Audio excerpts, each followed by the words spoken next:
The call came on a Tuesday morning while I was reviewing quarterly reports for my hospitality empire. Isabella Martinez, my sister Sophia's wedding planner, had that tone in her voice, the one that said she was about to ruin someone's day. "Listen, honey," Isabella began, her voice dripping with condescension. "I know this is last minute, but the Grandview Estate is demanding an additional $50,000 for Saturday's wedding. Something about premium lighting packages and enhanced security." I set down my coffee and walked to the floor-to-ceiling windows of my downtown penthouse. 23 floors below, the city bustled with morning traffic, completely unaware that the woman they might dismiss as Sophia's quiet little sister controlled a $2.8 billion hospitality empire spanning 3 states. "50,000 seems steep," I said calmly. "Have you spoken directly with the owner?" Isabella's laugh was sharp and dismissive. "Honey, you can't afford this place. The Grandview Estate costs more per hour than most people make in a month. Maybe suggest to your sister that she scale back her expectations? There are plenty of nice community centers that would work just fine for your family's budget." I felt that familiar calm settle over me, the same feeling I got during hostile takeover negotiations. "Actually, Isabella, why don't you tell the owner to call me directly? I'd like to discuss this personally." "Sweetie," she said, her voice now openly mocking, "the owner of Grandview Estate doesn't take calls from random family members. This isn't some backyard barbecue venue. We're talking about the most exclusive wedding destination in the state. Now, can you cover the $50,000 or not?" "I'll handle it," I said simply and hung up. 20 minutes later my phone rang. The caller ID showed Grandview Estate Management, which was actually the direct line to my property management company. "Miss Thompson," came the familiar voice of Marcus Reynolds, my head of operations. "I just got the strangest call from a wedding planner named Isabella Martinez. She's claiming we're demanding an additional $50,000 for the Carmichael Sophia Thompson wedding this Saturday." I told her there must be some mistake, but she insisted and became quite rude when I asked to speak with the family directly. I leaned back in my leather chair, a smile playing at my lips. What exactly did she say? She told me, and I quote, "The family can't afford your ridiculous upcharges, but they're desperate enough to try." She also mentioned something about the bride's sister being completely out of her depth, trying to negotiate with people like us. The irony wasn't lost on me. 3 years ago, when I'd quietly purchased the Grandview Estate along with 15 other luxury venues across the region, I'd kept the acquisition under my holding company's name. Even my own family had no idea that their struggling daughter and sister, the one who drove a 10-year-old Honda and lived in a modest apartment, owned the very venue where Sophia was planning her dream wedding. "Marcus," I said, "please call Ms. Martinez back. Tell her that due to the confusion, we're implementing our premium conflict resolution protocol." "Which protocol would that be, Ms. Thompson?" "The one where we require all additional charges to be approved directly by the ownership group. Schedule a meeting for this afternoon at 2 p.m. And Marcus, make sure you mention that the owner will be attending personally." After hanging up, I called my sister. Sophia answered on the second ring, her voice tight with stress. "Emma, thank God. Isabella just called me freaking out about some additional costs. She says we need $50,000 more or they'll cancel the wedding. I don't know what to do.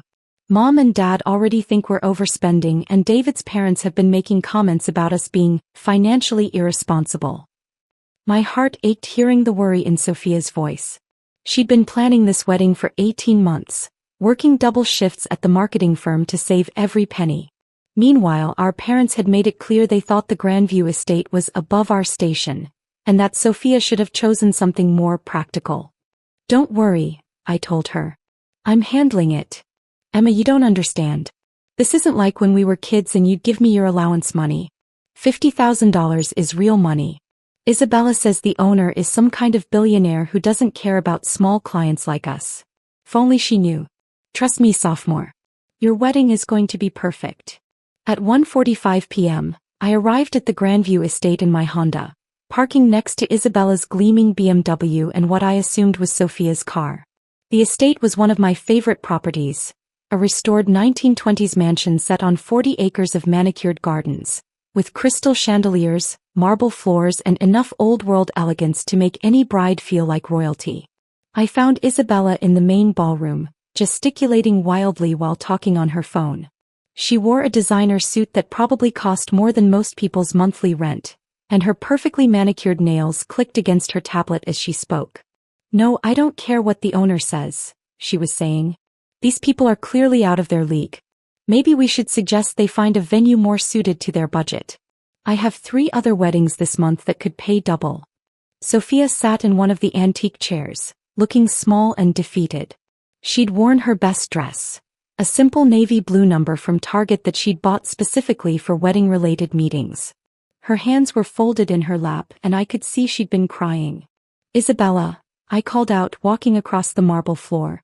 She turned, her face immediately shifting to an expression of barely concealed annoyance.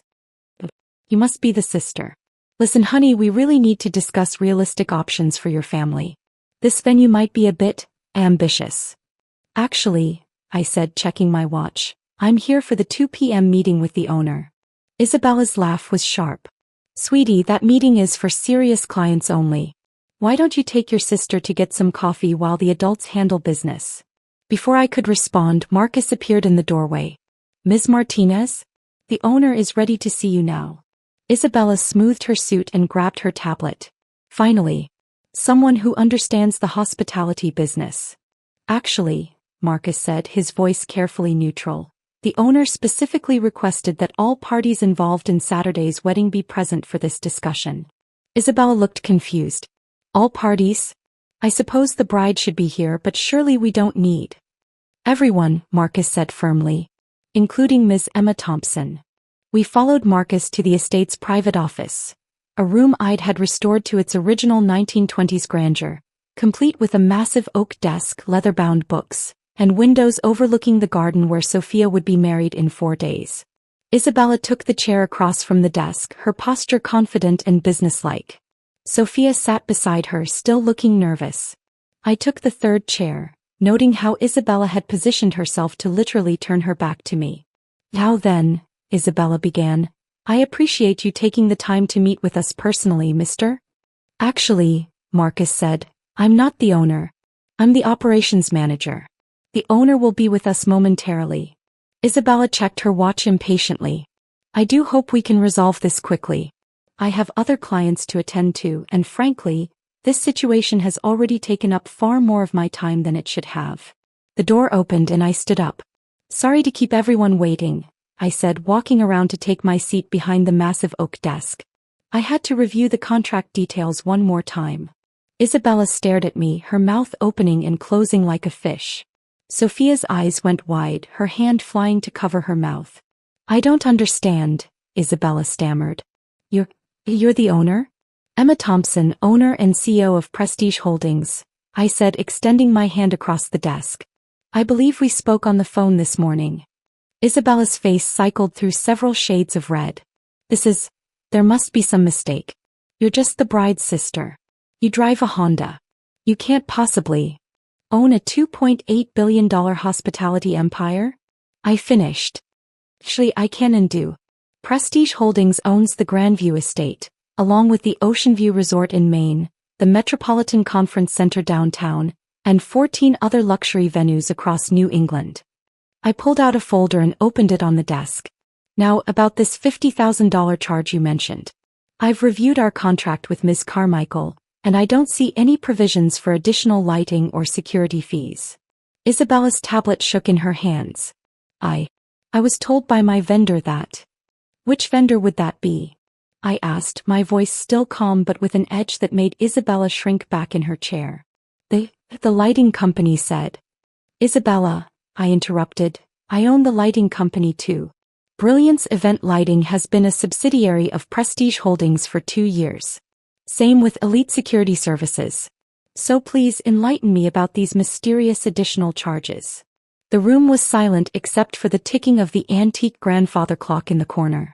Sophia was staring at me like she'd never seen me before, which in a way she hadn't. "The truth is," I continued, "there are no additional charges. There never were.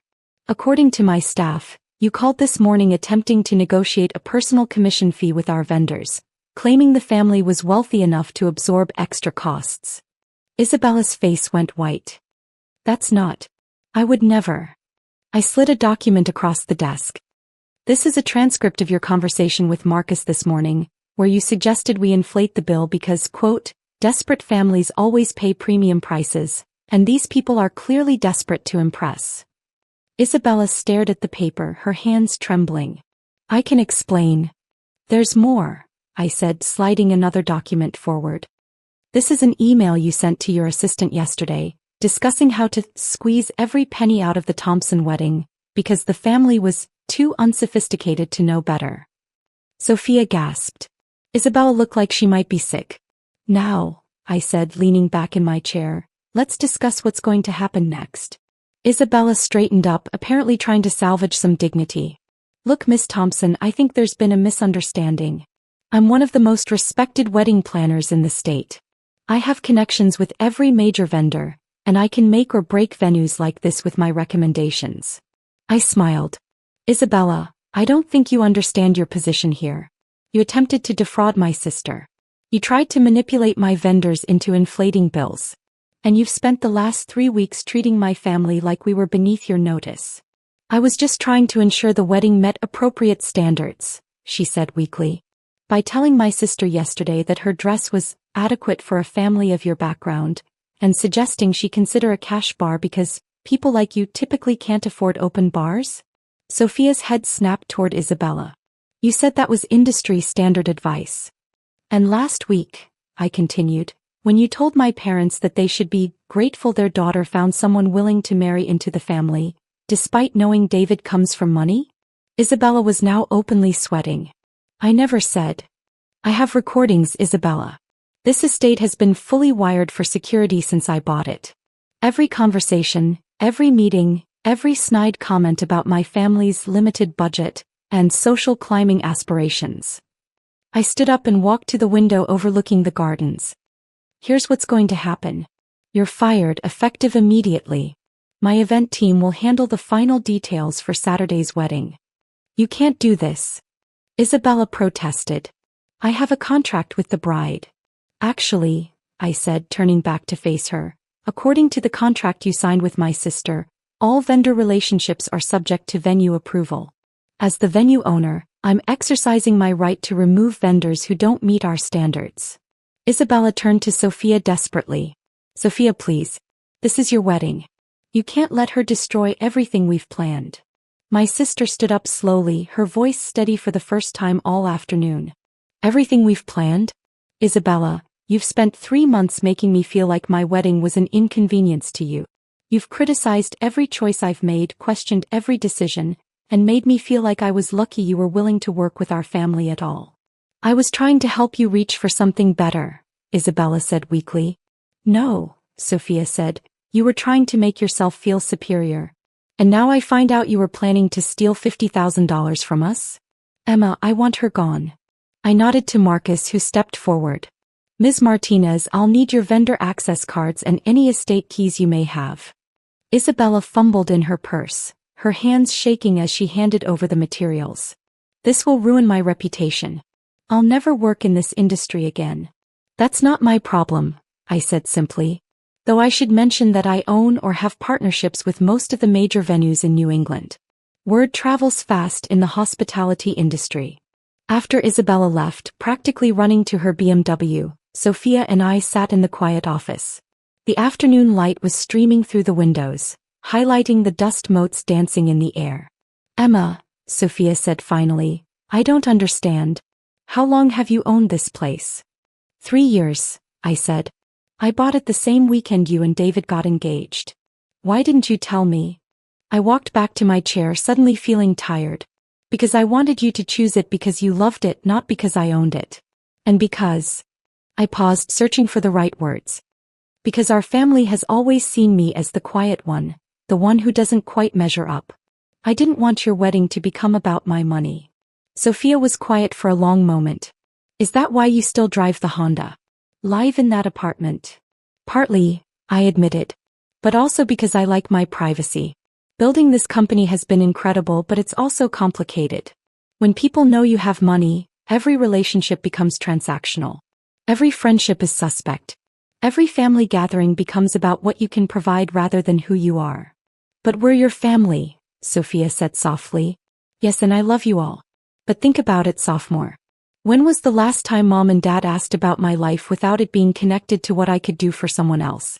When has anyone in our family been curious about my work beyond whether I'm finally making decent money? Sophia looked down at her hands. We thought you were struggling. You never talk about work, never spend money on yourself, never seem to have much. I have everything I need, I said. I've been saving and investing since I was 16. I built this company by being careful, by living below my means, by making smart decisions instead of flashy ones. The apartment I live in? I own the building. The Honda. It's paid off and reliable. I don't need to prove my success to anyone. But Isabella was so horrible to us. She made me feel like we were charity cases. People like Isabella exist everywhere, I said. They judge based on appearances, on what car you drive or how much you spend on clothes. They can't see past their own shallow assumptions. Marcus knocked on the door and entered. Miss Thompson, I have the revised wedding timeline. We've taken over all vendor coordination and everything is on schedule for Saturday. What about the menu changes Isabella mentioned? Sophia asked nervously. There were no menu changes, Marcus said with a smile. Ms. Martinez was apparently planning to upgrade you to our premium package and pocket the difference. Your original choices were perfect. After Marcus left, Sophia and I spent an hour going over the final details. As we talked, I watched my sister transform from the nervous, uncertain woman who'd been sitting in this room an hour ago into the confident, excited bride she should have been all along. Emma, she said as we prepared to leave, I need to ask you something. Anything. The money Mom and Dad have been lending me for wedding expenses, that came from you, didn't it? I didn't answer immediately, which was answer enough. They don't have that kind of money, she continued. Dad's been stressed about retirement savings and Mom keeps talking about needing to work longer than planned. But suddenly they had $20,000 to help with my wedding. Your wedding is important, I said simply. Emma, why do all this and let everyone think you're struggling? I looked around the office, at the restored woodwork and carefully chosen antiques, at the windows overlooking gardens where my sister would marry the man she loved in 4 days. Because this is what family should be, I said. Not transactions or obligations or keeping score. Just people who love each other enough to make each other's dreams come true. Sophia hugged me then, crying and laughing at the same time. I can't believe you did all this. Your wedding is going to be perfect, I told her. No stress, no additional charges, no Isabella. Just you and David and everyone who loves you celebrating your happiness. Saturday arrived with perfect spring weather. I wore a simple dress from my closet. Not because I couldn't afford better, but because that's who I was. The woman who chose substance over flash, who built empires quietly, who showed love through actions rather than announcements. The ceremony was everything Sophia had dreamed of. The gardens were perfect, the flowers were stunning, and my sister was radiant as she walked down the aisle toward David, who looked at her like she was the most precious thing in the world. During the reception, I watched our family celebrating. Mom and Dad were relaxed and happy, not worrying about money for the first time in months. Our aunts and uncles were impressed by the elegance of the venue, and David's family was clearly seeing our family in a new light. Isabella's replacement, a lovely woman named Carmen who I'd worked with on other events, made sure everything ran smoothly. She treated every guest with respect, handled every detail with care, and made Sophia feel like the most important bride in the world. Near the end of the evening, my father approached me as I stood on the terrace overlooking the gardens. Emma, he said, I need to thank you. For what, Dad? Sophia told me what happened with the wedding planner. About how you handled everything. He paused, looking out over the estate. She also told me about the money we've been giving her. Money that came from you. I didn't say anything, just waited. I don't understand how you did it, he continued. How you built something like this without any of us knowing. But I'm proud of you. And I'm sorry we never asked the right questions. You don't need to apologize, Dad. Yes, I do. He turned to face me. We made assumptions about your life, about your choices. We saw what we expected to see instead of looking for who you really are. Later that night, after the last guest had left and the cleanup was complete, Sophia found me in the estate's kitchen, sharing a quiet drink with Marcus and Carmen. There she is, Marcus said, raising his glass. The woman who threw the wedding of the year and managed to stay completely anonymous while doing it. Not completely anonymous, Carmen added with a grin. Half the guests spent the evening asking who owned this incredible place. What did you tell them? I asked. That the owner values privacy above all else, Carmen said. Though I think a few people are starting to put pieces together. Sophia sat down beside me. Emma, I have something for you. She handed me a small wrapped box. Inside was a silver picture frame containing a photo from earlier that day. Not a formal wedding portrait, but a candid shot someone had taken of Sophia and me laughing together in the garden. I wanted you to have this, she said. Because today was perfect, but not because of the venue or the flowers or the food. It was perfect because you were there, making sure I felt loved and supported and valued. I looked at the photo, at my sister's radiant smile and my own genuine happiness. Thank you. No, Sophia said, thank you. For everything you've done, everything you've built, everything you've given our family. But mostly, thank you for showing me that success isn't about impressing people or proving you belong somewhere. It's about having the power to make the people you love happy. As I drove home that night in my reliable Honda, I thought about Isabella's assumptions, about my family's misconceptions, about the choices I'd made over the years. I'd built an empire while letting people underestimate me, had accumulated wealth while living modestly, had gained power while remaining invisible. Some people might call it deception. I called it strategy.